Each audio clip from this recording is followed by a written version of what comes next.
నమస్తే మెట్రో న్యూస్కు స్వాగతం. నా పేరు చంద్రశేఖర్. ఆ పెట్రోల్ బంక్లో స్టాఫ్ అంతా మహిళలే. ఇల్లు కొనుక్కోవడానికి భాగ్యనగరమే బెస్ట్ అంటున్న సర్వే. హైదరాబాద్ ట్రాఫిక్ పోలీస్ ఒంటిపై కెమెరా. టెస్ట్ మ్యాచ్ జరుగుతున్న అడిలైడ్ నగరంపై స్పెషల్ స్టోరీ. ఈ విశేషాలను నేటి మెట్రోలో చూద్దాం.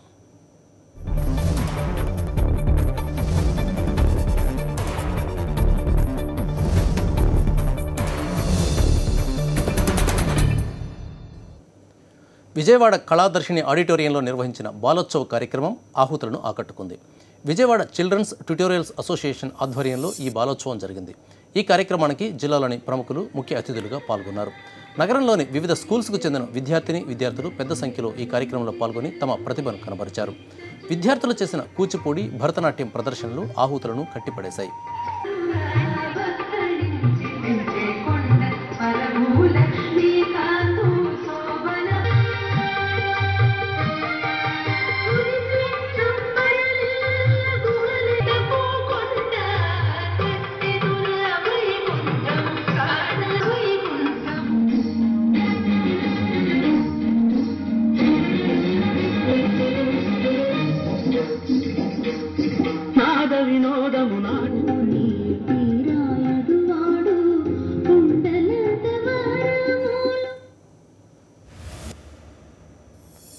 విశాఖలో ఆంధ్ర బ్యాంక్ మొట్టమొదటి ఎనీటైమ్ ఈ బ్యాంకింగ్ సెంటర్ను ప్రారంభించింది.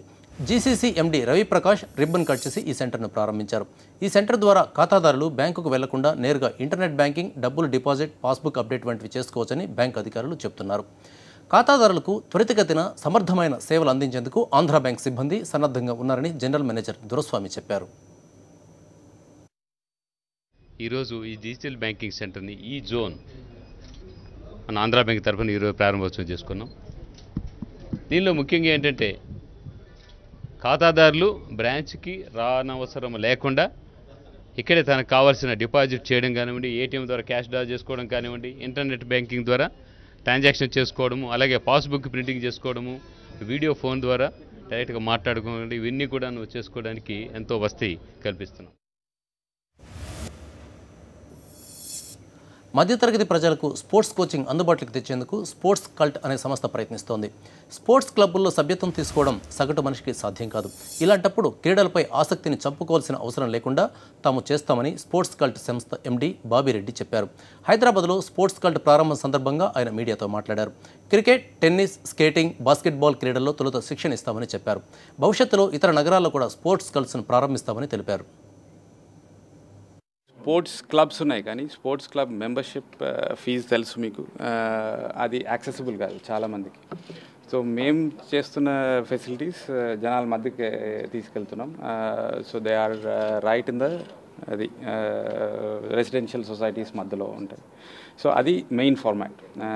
సో దానివల్ల ఇప్పుడు పిల్లలు కానివ్వండి, వాళ్ళ పేరెంట్స్ కానివ్వండి, నడుచుకుంటూ వచ్చేయచ్చు, దానికి టైం పట్టదు. సో అది వాళ్ళకు ఈజీ అయిపోతుంది, అక్కడికి రావడానికి, కోచింగ్ తీసుకోవడానికి చాలా ఈజీ అయిపోతుంది. సో అది మెయిన్ డిఫరెన్స్. వీఐపీ దర్శనాలతో తిరుమలలో హడావిడి కనిపిస్తోంది. ఈరోజు ఉదయం కర్ణాటకకు చెందిన వ్యాసరాజ మఠం శ్రీ పీఠాధిపతి శ్రీవిద్య మనోహర తీర్థస్వామితో పాటు హీరోయిన్ ఇషా చావ్లా, బాలీవుడ్ నటుడు రిషి కపూర్లు విడివిడిగా శ్రీవారిని దర్శించుకున్నారు. రిషి కపూర్, ఇషా చావ్లాలను రంగనాయకుల మండపంలో అర్చకులు ఆశీర్వదించి తీర్థప్రసాదాలు అందించారు. ఇషా చావ్లాను చూసేందుకు అభిమానులు ఉత్సాహం చూపించారు. ఆమెతో కలిసి ఫోటోలు దిగారు. ప్రస్తుతం కన్నడలో విరాట్ అనే చిత్రంలో నటిస్తున్నట్లు తెలిపారు. తెలుగులో ప్రస్తుతం తనకు సినిమాలు లేవని చెప్పారు. ఆఫర్లు రావాలని స్వామివారిని కోరుకున్నట్లు తెలిపారు. దర్శనం అంటే చాలా బాగా జరిగింది. ఇది నేను ఎప్పుడు వస్తామని అంటుంటాను. ఇది మన చేతిలో కాదు, దేవుడు ఇష్టం. ఇంకా ఆయనకి ఇష్టం ఉంటే ఆయన దర్శనం ఇస్తారు, లేదంటే కుదరదు. సో కాకపోతే అందరూ చాలా ఇదే హెల్ప్ చేశారు, దర్శనం చేపించారు. So thank you to everyone. Thank you అండి. అంటే just came here to get blessings. ఆయన బ్లెస్సింగ్స్ ఉంటే చాలు మనకి. నేను ఇప్పుడు కన్నడలో చేస్తున్నానండి, దర్శన్ గారితో సినిమా చేస్తున్నాను, విరాట్ పేరు వచ్చింది. తెలుగులో ఇప్పుడు కొత్త ప్రాజెక్ట్ అయితే ఏం లేదు, చూస్తున్నాను. హైదరాబాద్ మహానగరానికి మహర్దశ పట్టబోతోంది. నగరం మెడలో ఐటీ హారం కొలువు తీరనుంది. నగరం చుట్టూ 14 ఐటీ క్లస్టర్లు ఏర్పాటు కానున్నాయి. ఈ ప్రాజెక్టు ద్వారా భారీ పెట్టుబడిని ఆశిస్తున్న సర్కార్ ప్రత్యక్ష పరోక్ష పద్ధతుల్లో దాదాపు 65 లక్షల మందికి ఉపాధి లభిస్తుందని అంచనా వేస్తోంది. ఇందుకు సంబంధించి ప్రణాళిక రూపకల్పన చేసే బాధ్యతను హెచ్ఎండిఏకు అప్పగించింది. సమాచార సాంకేతిక పరిజ్ఞాన పెట్టుబడుల ప్రాంతం ఐటీఐఆర్ ప్రాజెక్టు కింద హైదరాబాద్ చుట్టూ 14 ఐటీ క్లస్టర్లను ఏర్పాటు చేయాలని తెలంగాణ ప్రభుత్వం సూత్రప్రాయంగా నిర్ణయించింది. ఈ మేరకు నగరం చుట్టూ అనువైన ప్రాంతాలను గుర్తించింది. మాదాపూర్, గచ్చిబౌలి, మణికొండ ఆర్థిక జిల్లా, Rayadurgam, Kondapur, Tellapur, Bahadurpally, Jawahar Nagar, Uppal, Pocharam, hardware park, APIIC work centre, fab city, Maheshwaram ప్రాంతాలు అందులో ఉన్నాయి. 49,913 ఎకరాల విస్తీర్ణంలో తలపెట్టిన ఐటీఐఆర్ ప్రాజెక్టు నిర్మాణం పూర్తయితే సైబరాబాద్ పరిధితో పాటు శంషాబాద్ అంతర్జాతీయ విమానాశ్రయం చుట్టుపక్కల ప్రాంతాల్లో మరో ఐటీ విప్లవం రానుంది. ప్రాజెక్టు అవసరాల కోసం ఈ 2 ప్రాంతాల నుంచి 82% స్థలాన్ని ప్రభుత్వం సేకరించనుంది. ఐటీఐఆర్ ప్రాజెక్టు కోసం ప్రతిపాదించిన ప్రాంతంలోని 41% ప్రాంతాన్ని ప్రాసెసింగ్ ఏరియా కోసం కేటాయించనున్నారు. ఈ ప్రాంతాల్లో ఐటీ, ఎలక్ట్రానిక్స్ పరిశ్రమలు, వాటి కార్యాలయాలు ఏర్పాటు కానున్నాయి. ప్రాజెక్టు పరిధిలో మిగతా 59% ప్రాంతాన్ని ఐటీఐఆర్ పరిశ్రమల ఉద్యోగుల వసతికి కేటాయించనున్నారు. ఐటీఐఆర్ ప్రాజెక్టు వెలుపల మౌలిక సదుపాయాల అభివృద్ధికి కేంద్ర ప్రభుత్వం నిధులు అందజేస్తుంది. తొలి విడతగా వచ్చే 5 ఏళ్లలో 942 కోట్లు ఖర్చు చేయాల్సి ఉంటుంది. ఈ మొత్తంతో 2015 చివరి నాటికి ఉమ్దానగర్ నుంచి విమానాశ్రయం వరకు ఎంఎంటీఎస్ లైను ఏర్పాటు, ఫలక్నుమా నుంచి విమానాశ్రయం వరకు డబ్లింగ్, నానల్ నగర్ కూడలి HCU depot, Panjagutta, Edulanagulapalli, Moosapet, BHEL కూడలి హెచ్సియు డిపో, వట్టినాగులపల్లి వరకు ఔటర్ రింగ్ రోడ్డు విస్తరించనున్నారు. అలాగే గోల్కొండ, రాయదుర్గం, మణికొండ, మహేశ్వరంలలో భారీ సబ్స్టేషన్లు నిర్మించనున్నారు. ఐటీఐఆర్ ప్రాజెక్టుకు అంతర్గత మౌలిక సదుపాయాలను రాష్ట్ర ప్రభుత్వమే కల్పించనుంది. రానున్న 25 ఏళ్లలో ఐటీఐఆర్ కోసం 13,093 కోట్లను వెచ్చించాల్సి ఉంటుంది.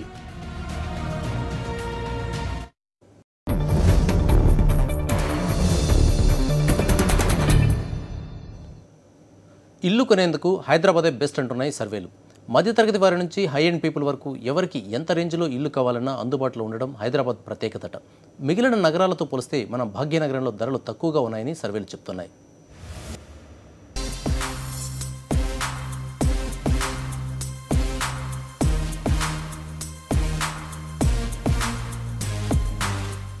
సంవత్సరాలు గడిచినా, ఎన్ని అవాంతరాలు ఎదురైనా ఇల్లు కట్టుకోవడానికైనా కొనడానికైనా హైదరాబాదే బెస్ట్ డెస్టినేషన్గా ఉంది.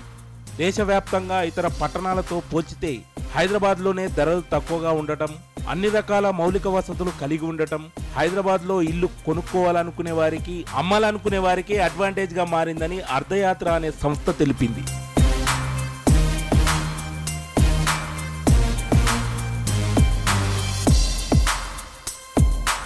ఇతర రాష్ట్రాలతో పోల్చితే 5 సంవత్సరాల డబ్బులు సేవ్ చేస్తే చాలు హైదరాబాద్లో చక్కగా ఇల్లు కొనుక్కోవచ్చట. మొత్తం 8 పట్టణాల్లో ఈ సర్వే చేయగా అందులో హైదరాబాదే టాప్ స్థానంలో నిలిచింది. ఇక్కడ ₹1,00,000 పెడితే చాలు 23.95 చదరపు అడుగుల స్థలం వస్తుంది. అదే ముంబై, ఢిల్లీ లాంటి ప్రాంతాల్లోనైతే హైదరాబాద్లో పెట్టుబడి పెట్టిన దానికంటే 3 రెట్లు అధికంగా పెట్టుబడి పెట్టాల్సిన అవసరం ఉంటుందట. బెంగళూరు, ముంబై, కోల్కతా, చెన్నైలలో ఇదే పరిస్థితి.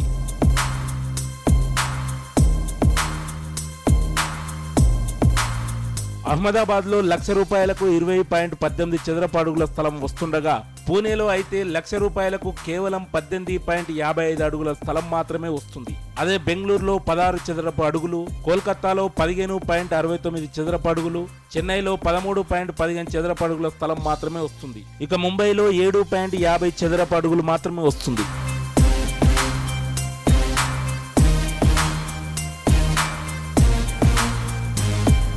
అంతేకాదు 15 లక్షల జీతం ఉంటే హైదరాబాద్లో ఇల్లు కొనుగోలు చేయవచ్చని అర్ధయాత్ర చెప్తుండగా చెన్నైలో 8 నుంచి 9 లక్షలు ఉంటే ఇల్లు రెంటుకు తీసుకునేందుకు మాత్రమే అర్హులట. అదే హైదరాబాద్లోనైతే రెంటల్ వాల్యూస్ తక్కువగా ఉండటం బాగా కలిసి వస్తుంది. మొత్తం మీద ఇల్లు కొనుక్కోవాలనుకునే వారికి హైదరాబాదే బెస్ట్ పట్టణంగా ఉండబోతుంది.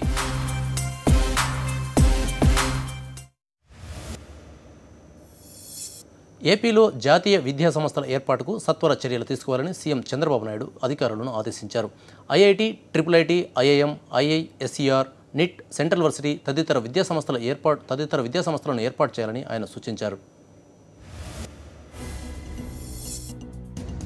ఉన్నత విద్యా సంస్థల ఏర్పాటు అంశంపై మంత్రి గంటా శ్రీనివాసరావు, ఉన్నత విద్యాశాఖ ముఖ్య కార్యదర్శి నీలం సహాని, సీఎంఓ ముఖ్య కార్యదర్శి సతీష్ చంద్ర, కార్యదర్శి గిరిధర్ తదితరులతో ఏపీ సీఎం సమీక్షించారు.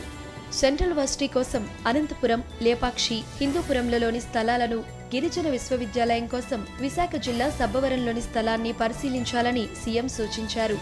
ఇప్పటికే ఐఐటి కోసం చిత్తూరు జిల్లా ఏర్పేడు మండలం మేర్లపాక గ్రామాన్ని, ఐఐఎస్ఈఆర్ కోసం ఇదే మండలంలోని పంగూరు గ్రామాన్ని, ఐఐఎం కోసం విశాఖ జిల్లా ఆనందపురం గంభీరం గ్రామాన్ని ఎంపిక చేసినట్లు అధికారులు ముఖ్యమంత్రికి తెలిపారు. జాతీయ విద్యా సంస్థల కోసం 1000 కోట్ల నుంచి 1500 కోట్ల వరకు వ్యయమవుతుందని చెప్పారు.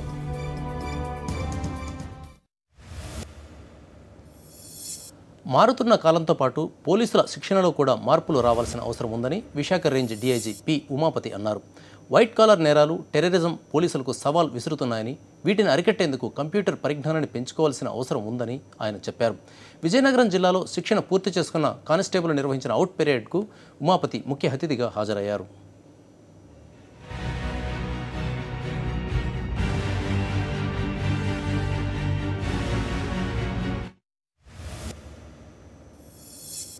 భూదేవంత ఓర్పు, ఆకాశమంత సహనం, పట్టుదలతో పనిచేసే తత్వం, ఇలా ఆడవారి గురించి ఎంత చెప్పినా తక్కువే.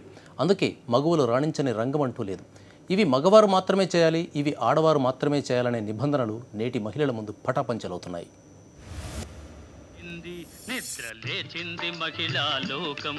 రాళ్లు కొట్టే పని నుంచి రాకెట్ ప్రయోగం వరకు ఆడవారు అడుగుపెట్టని రంగమంటూ లేదు.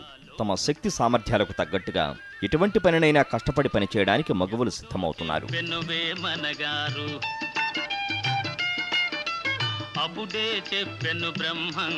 ఇక్కడ మీరు చూస్తున్న అమ్మాయిలు నాంపల్లిలోని ఓ పెట్రోల్ బంకులో పనిచేస్తున్నారు.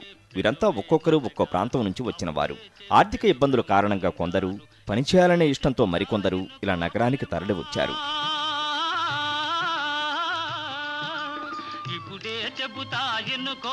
ఇలా పెట్రోల్ బంకులో పనిచేయడం మొదట్లో కష్టంగా అనిపించినా తర్వాత అదే ఇష్టంగా మారిందని పనిచేస్తున్న అమ్మాయిలు చెప్తున్నారు.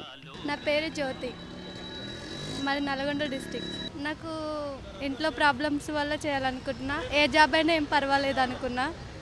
అయితే రెడ్ క్రాస్కి సార్ వాళ్ళు వచ్చి తీసుకొచ్చారు. ఏ జాబ్ అయినా ఏం పర్వాలేదు అనేసి వచ్చేసిన. అంటే ఫస్ట్ భయం వేసింది, 2 days భయం వేసింది. తర్వాతకి మంచిగా అనిపించింది. డే బై డే వర్క్, ఒక డే చేస్తాం, ఒక డే రూమ్లో ఉంటాం. రాజేశ్వరి, నల్గొండ డిస్ట్రిక్ట్ నుంచి. ఇంట్లో ప్రాబ్లం వల్ల ఇక్కడికి మాకు నల్గొండ డిస్ట్రిక్ట్లో SRTR అని అక్కడ ఒకటి EGMM అని కోర్సు నేర్పించారు. దాని ద్వారా ఇక్కడికి వచ్చినాం. ఇక్కడ ఫినిషింగ్ స్కూల్ నుండి ఇక్కడికి వచ్చినాం. ఇక్కడ జాబ్లు ఉన్నాయని అంటే ఇక్కడికి వచ్చినాం. తమ బంకులో పనిచేస్తున్న 10 మంది అమ్మాయిలు కూడా అంకిత భావంతో కస్టమర్లతో ఎంతో మర్యాదగా ప్రవర్తిస్తారని తెలిపారు. मेरा नाम फैसल हुसैन है। मैं यहाँ मैंने डीलर का बेटा हूँ। मैं यहाँ लड़की स्टाफ को लेकर काम कर रहा हूँ। 10 मेंबर्स है मेरे पास। उन लोगों को मैं अकोमोडेशन दे के हूँ। अकोमोडेशन इस वास्ते दे के हूँ कि गर्ल्स है, सेफ्टी के लिए 2-3 फ्लैट्स लेके हूँ। हर फ्लैट में, एक फ्लैट में 3-3 लड़कियाँ रहते हैं। उन लोगों का काम बहुत अच्छा है, मैं सेटिस्फाई हूँ। प्रॉम्प्ट है, धोखा नहीं देते किसी को, सही काम करते हैं, కస్టమర్ కు సాటిస్ఫై करते। ఈ పెట్రోల్ బంకుకు సమీపాన హాస్టల్స్ లేకపోవడంతో పక్కనే ఉన్న ఓ అపార్ట్మెంట్లో అమ్మాయిలకు ఆశ్రయం కల్పించినట్లు చెప్తున్నారు. My name is Sadiq Hussain. I am manager here Mumtaz Ahmed filling station. They are very dedicated to this job and poor బచ్చియా హై, they will get some bread and butter from here and they are very good with customers. Whenever a customer comes, they will say namaste and then they will do their job. Like boys, they won't do exactly what these girls are doing. We are very satisfied with the job which they are doing here. They are excellent. Petrol పోసేటప్పుడు ఎటువంటి ట్యాపరింగ్కు పాల్పడరని, నిజాయితీగా పనిచేస్తారని కస్టమర్లు చెప్తున్నారు. ఈ ఒక్క బంకులోనే కాదు, నగరంలోని అనేక పెట్రోల్ బంకులలో అమ్మాయిలకి మొదటి అవకాశం ఇస్తుండడంతో అబ్బాయిలు ఇతర ఉద్యోగాలు చూసుకోవాల్సిన పరిస్థితి ఏర్పడుతోంది. లేచింది మహిళా లోకం, దద్దరిల్లింది పురుష ప్రపంచం అన్న పింగళి పాటకు నిండు అర్థాన్ని ఇస్తున్నారు ఈ మహిళలు. వీరిలో ఉన్న ఓపిక సహనం పనిపై ఉన్న నిబద్ధతనే వీరిని అన్ని రంగాలలో రాణించే విధంగా చేస్తుంది. ఇలా పెట్రోల్ పంపులలో పనిచేయడం తమకు ఎంతో గర్వంగా ఉందని, మగవారి కంటే ధీటుగా తామేం తక్కువ కాదని చెప్తున్నారు. వీడియో జర్నలిస్ట్ ముత్యంతో శంకర్, సాక్షి న్యూస్, హైదరాబాద్. ట్రాఫిక్ రూల్స్ అతిక్రమిస్తే ఇక తప్పించుకోలేరు. మీరు పోలీసుల పట్ల వ్యవహరించే తీరు, పోలీసులు మీ పట్ల ప్రవర్తించే పద్ధతిని పోలీస్ బాడీ కెమెరా రికార్డు చేస్తుంది. హైదరాబాద్లో ఈ కెమెరా ఇప్పుడు పోలీసింగ్ విధానంలో మార్పు తెచ్చే పనికి శ్రీకారం చుట్టింది. హైదరాబాద్ పోలీసుల చేతిలో బాడీ కెమెరా. పోలీసులు వాహనదారుడి మాటల రికార్డు. బాడీ కెమెరాలలో వాహనదారుడి వాయిస్. నిఘా నేత్రంలా పనిచేయనున్న బాడీ కెమెరా. తెలంగాణ ప్రభుత్వం పోలీస్ వ్యవస్థలో సంస్కరణలు మొదలుపెట్టింది. మొన్న పోలీసులకు, నిన్న కొత్త పెట్రోలింగ్ వెహికల్స్, నేడు ట్రాఫిక్ పోలీసులకు బాడీ కెమెరాలు. ఇలా అత్యాధునికతతో కొత్త రూపుదిద్దుకుంటోంది పోలీసు శాఖ.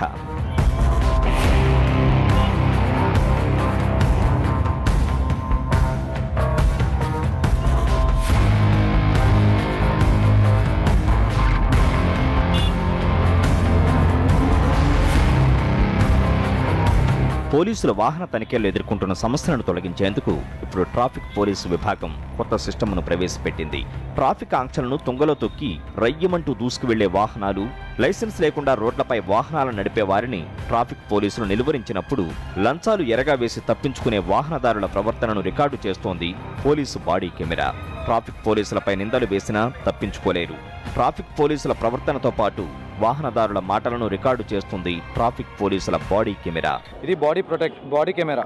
ఇది మెయిన్గా ఎందుకంటే పోలీసులో బిహేవియరల్ పద్ధతి ఎలా ఉంది అని తెలుసుకోవడం కోసం మన సిపి సారు, టైగర్ సార్ ఇది ఇన్వెంట్ చేశారు. ఇది పంపించి మనకి ఇచ్చారు. పోలీసులో డివిజన్కి ఒకళ్ళు చొప్పున ఇచ్చారు. ఇక్కడ వెస్ట్ జోన్కి వచ్చేసి నాకు చార్మినార్ 7కి ఇచ్చారు. ఇది మెయిన్ ప్రాసెస్ ఏంటంటే ఇప్పుడు నాతోటి ఎవరు మాట్లాడినా కానీ నా వాయిస్, అతని వాయిస్ రెండు, అతని వీడియో రికార్డింగ్ అవుతుంది, నా వాయిస్ ఏమో వోకల్ రికార్డ్ అవుతుంది. ఇద్దరం ఏం మాట్లాడాము, అసలు నేనేం అడిగాను ఆయన్ని, వాళ్ళు నాకేం చెప్పారు సమాధానము. నేను వెహికల్ ఆపుతున్నప్పటి నుంచి వాళ్ళ దగ్గర నుంచి వాళ్ళు టోటల్గా నా దగ్గర నుంచి వెళ్ళిపోయి చలాన్ రాసుకొని వెళ్ళిపోయేంత వరకు ఏమైంది సంభాషణ మా ఇద్దరి మధ్య అన్నది దీంట్లో రికార్డ్ అవుతుంది. హైదరాబాద్లో పైలట్ ప్రాజెక్టుగా డివిజన్కు ఒక బాడీ కెమెరాతో ట్రాఫిక్ పోలీసులు ఆకట్టుకుంటున్నారు. ఇది వీడియో అండ్ ఆడియో రిసీవర్. దీన్ని మనం చూసుకోవడానికి ఇది మానిటర్ ఉంటుంది మనకి. దీంట్లో యూజర్ నేమ్, పాస్వర్డ్ ఇవి రెండు ఉంటాయి. ఇది నేను తప్ప ఇంకా వేరే వాళ్ళకి యూజ్ చేయడానికి లేదు. ఇది నా యూజర్ వర్డ్ ఉంటుంది. ఇది వచ్చేసి దీని operation button, on off button. ఈ ఎప్పుడంటే ఓన్లీ మనం ఇది ఎన్ఫోర్స్మెంట్ టైంలో మనం ఇది వాడుతుంటాము. రెగ్యులేషన్ టైంలో మనం వాడడం, ఎందుకంటే మామూలుగా ట్రాఫిక్ రెగ్యులేషన్ టైం ఉంటుంది కనుక దీన్ని వాడడం. దీని వచ్చేసి టోటల్గా 32 GB memory. 1 hour total once charge చేసామంటే దీన్ని 24 hours వరకు ఆపరేట్ చేయొచ్చు. అమెరికా రహదారులపై జరిగిన 2 ఘటనలతో 2 జాతుల మధ్య విభేదాలు మొదలయ్యాయి. నల్ల జాతీయుల నిరసనలతో అమెరికాలోని పలు నగర వీధులు దద్దరిల్లాయి. ఈ పరిస్థితిని క్రమబద్ధీకరించేందుకు అమెరికా అధ్యక్షుడు ఒబామా 50,000 బాడీ కెమెరాల కొనుగోలు కోసం $75 మిలియన్ కేటాయిస్తున్నట్లు అప్పట్లో ప్రకటించారు. అమెరికాలో ఈ విధానం అమలు కాకముందే హైదరాబాద్లో ట్రాఫిక్ పోలీసుల బాడీలపై కెమెరాలు సందడి చేస్తున్నాయి.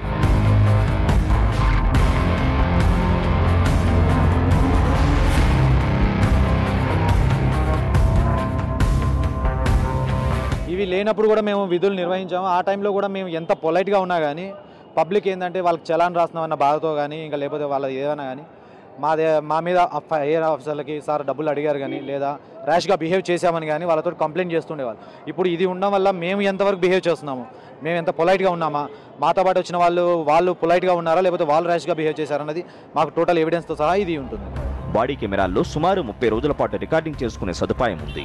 సో వాహనదారులు ట్రాఫిక్ ఆంక్షలు పాటించండి, పోలీసులతో మర్యాదపూర్వకంగా మాట్లాడండి. సాక్షి న్యూస్, హైదరాబాద్. చైనాకు చెందిన షియోమి మొబైల్స్ విక్రయాలకు ఢిల్లీ హైకోర్టు బ్రేక్ వేసింది. భారత్లో వీటి విక్రయాలను నిలిపివేయాలంటూ షియోమితో పాటు ఆన్లైన్ షాపింగ్ సంస్థ ఫ్లిప్కార్ట్ను ఆదేశిస్తూ మధ్యంతర ఉత్తర్వులు జారీ చేసింది. ఎరిక్సన్ సంస్థకు చెందిన టెక్నాలజీ పేటెంట్ హక్కులను షియోమి ఉల్లంఘిస్తోందన్న అభియోగాలు ఇందుకు కారణం. షియోమి ఫోన్ల దిగుమతులను ఆపాలని కస్టమ్స్ అధికారులను కూడా హైకోర్టు ఆదేశించింది. ఇప్పటిదాకా భారత్లో విక్రయించిన ఫోన్ల వివరాలతో అఫిడవిట్ దాఖలు చేయాల్సిందిగా షియోమి ఫ్లిప్కార్ట్లను ఆదేశించింది. షియోమి ఫ్లిప్కార్ట్ కార్యాలయాలను పరిశీలించేందుకు 3 స్థానిక కమిషనర్లను సైతం కోర్టు నియమించింది. వీరి ఖర్చులకయ్యే దాదాపు 3.5 లక్షల రూపాయల మొత్తాన్ని ఎరిక్సన్ భరించాలి. 4 వారాల్లోగా కమిషనర్లు నివేదిక సమర్పించాల్సి ఉంటుంది. ఇప్పుడు క్రికెట్ లవర్స్ దృష్టి అడిలైడ్ మీద ఉంది. ఇక్కడ ఆస్ట్రేలియా, ఇండియా టీముల మధ్య టెస్ట్ మ్యాచ్ జరుగుతుంది. ఈ నేపథ్యంలో అడిలైడ్ సిటీ ఎలా ఉంటుంది, ఇక్కడి ప్రజలు ఎలాంటి వారు అనే అంశాలను ఒకసారి పరిశీలిద్దాం.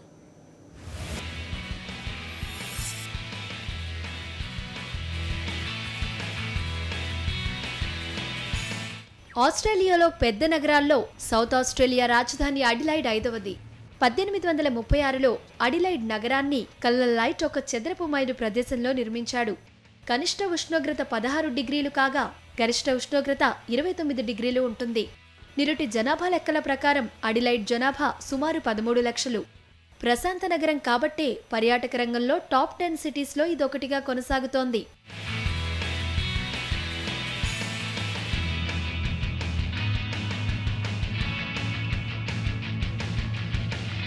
అడిలైడ్ను ఆస్ట్రేలియా కల్చరల్ క్యాపిటల్ అంటారు. 2008లో ఇక్కడ ప్రదర్శించిన ఆస్ట్రేలియా వర్షన్ వామర్ డిలైడ్ ప్రపంచవ్యాప్తంగా కళాపిపాసులను ఆకట్టుకుంది. యూరప్ వెలుపల శాంటోస్ ప్రదర్శన ఇక్కడే జరగడం విశేషం.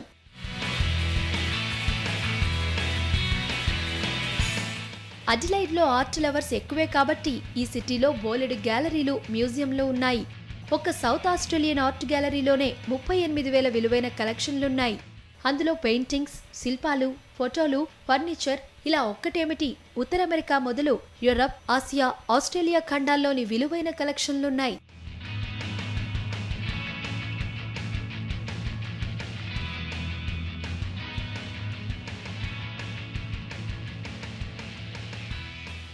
అడిలైడ్ను ఆస్ట్రేలియా వైన్ క్యాపిటల్గా పరిగణిస్తారు. అడిలైడ్ పరిసర ప్రాంతాల్లో బోలెడు ద్రాక్ష తోటలున్నాయి. ఆస్ట్రేలియా వైన్ ఇండస్ట్రీకు అడిలైడ్ను రాజధానిగా చెప్పుకుంటారు. ప్రపంచ ప్రఖ్యాత క్రికెటర్ డాన్ బ్రాడ్మన్ ఈ సిటీ వాడే.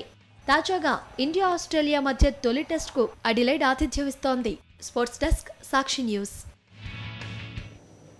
ఇవి మెట్రో బులెటిన్ విశేషాలు. Stay tune to Sakshi.